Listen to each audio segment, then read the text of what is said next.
सड़क पे जहाँ नमाज होती है उनको चाहिए नमाज 2 दफा कराए। डंडा चलाकर नहीं हो सकता। एक मंदिर में पूजा पाठ हो रहा है, सड़क पे जहाँ नमाज होती है उनको चाहिए नमाज 2 दफा कराए।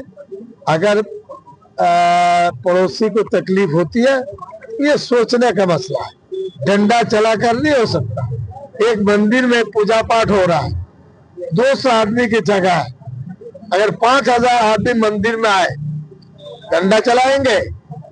पूछिए उनसे, दम है डंडा चलाने का? दुर्गा पूजा तो रास्ते में होता है, बोलो उनको, देखेंगे। ये मुसलमानों को डरा रहा है।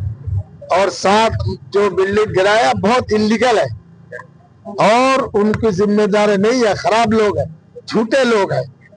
ये हिंदुस्तान के डेमोक्रेसी के, इंडियन सिस्टम के और इंडियन कॉन्स्टिट्यूशन के वो मुखालिफ है, विरोध है।